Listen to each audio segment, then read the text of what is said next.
റിയ, ഈ തിരുവോണ നാളിലെ ഫുട്ബോൾ കളി എങ്ങനെയുണ്ട്?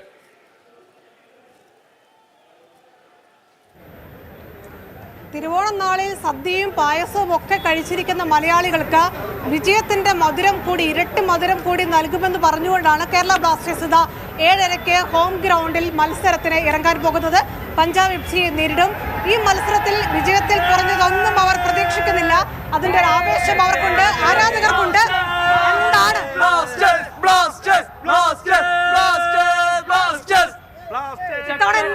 എന്താണ് തിരുവോണം നാളിൽ ബ്ലാസ്റ്റേഴ്സിന്റെ ആരാധകർ പ്രതീക്ഷിക്കുന്നത്?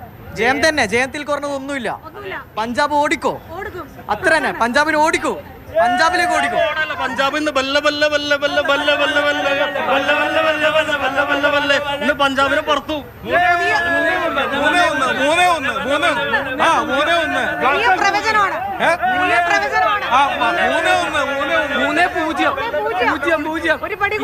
ക്ലീൻ ഷീറ്റോടെ ജയിക്കും. സച്ചിന് ക്ലീൻ ഷീറ്റോടെ കൊടുത്തുവിടുള്ളൂ. നമ്മളെ കോയമൊക്കെ സെറ്റാണ്. സച്ചിന് ഞങ്ങൾക്ക് നല്ല വിശ്വാസം.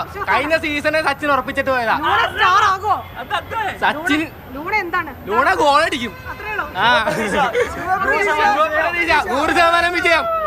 അപ്പൊ എന്തായാലും എന്താ, ബ്ലാസ്റ്റേഴ്സിന്റെ ആരാധകർ വലിയ ആവേശത്തിലാണ്. ഒരുപടി ആരാധകർ ഇവിടേക്ക് എത്തിയിട്ടുണ്ട്. ഇത്തവണ തിരുവോണ ദിവസമായതുകൊണ്ട് തന്നെ ആളുകളുടെ എണ്ണം കുറച്ചിട്ടുണ്ട്. പക്ഷെ അപ്പോഴും ആവേശത്തിന് ഒരു കുറവില്ല, അല്ലേ? ഇല്ല. പക്ഷെ നിങ്ങൾ കാണുമ്പോൾ ഒരു ആവേശമില്ലല്ലോ.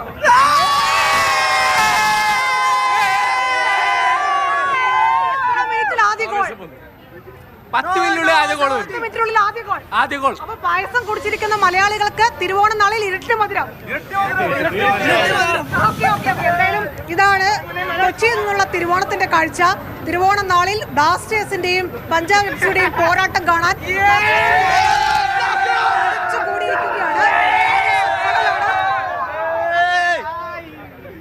രതീഷ്, എന്തായാലും 7:30 മത്സരം ആരംഭിക്കുന്നു. ഇവർ പറയുന്ന അനുസരിച്ച് 10-ാം മിനിറ്റിലും 15-ാം മിനിറ്റിലും ഒക്കെ ആദ്യ ഗോൾ വരുമെന്നാണ് പറയുന്നത്. മലയാളികളായ സച്ചിൻ അടക്കമുള്ളവർ വലിയ പ്രതീക്ഷ ബ്ലാസ്റ്റേഴ്സ് ആരാധകരെ വെച്ചുപിടിക്കുന്നുണ്ട്. പുതിയ കോച്ച് സ്റ്റാർ ആവോ? സ്റ്റാർ തന്നെ. വിവാഹ കോച്ചിനെ മേളിൽ കയറുന്ന എങ്ങനെയുണ്ട്?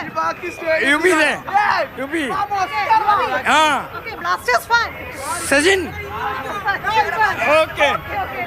രാഹുൽ പറഞ്ഞ പോലെ കപ്പിക്കൊറൊന്നുമില്ല ഈ സീസണ്. കപ്പിക്കൊറൊന്നുമില്ല. രാഹുൽ ആവേശം ഒന്ന് പ്രേക്ഷകർക്ക് വേണ്ടി ഒന്നുകൂടി. എന്തായാലും കൊച്ചിയിൽ വലിയ ആവേശമുണ്ട്. തിരുവോണം നാളിൽ ഓണത്തിന്റെ ആവേശം കഴിഞ്ഞു. ഇനിയുള്ള ഓണം ആഘോഷം ഒക്കെ ഇതാ കലൂർ ജവഹർലാൽ നെഹ്റു സ്റ്റേഡിയത്തിലാണ്. ഇവിടെ ബ്ലാസ്റ്റേഴ്സ് ആരാധകർ തടിച്ചു കൂടിയിരിക്കുന്നു. പഞ്ചാബ് എഫ്സിയെ വലിയ നേട്ടത്തോടെ ഓടിക്കുമെന്നാണ് ഇവർ പറഞ്ഞിരിക്കുന്നത്.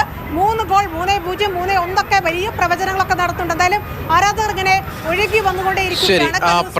ആ പ്രവചനം അത് ശരിയാകട്ടെ എന്ന് നമുക്കും പ്രതീക്ഷിക്കാം.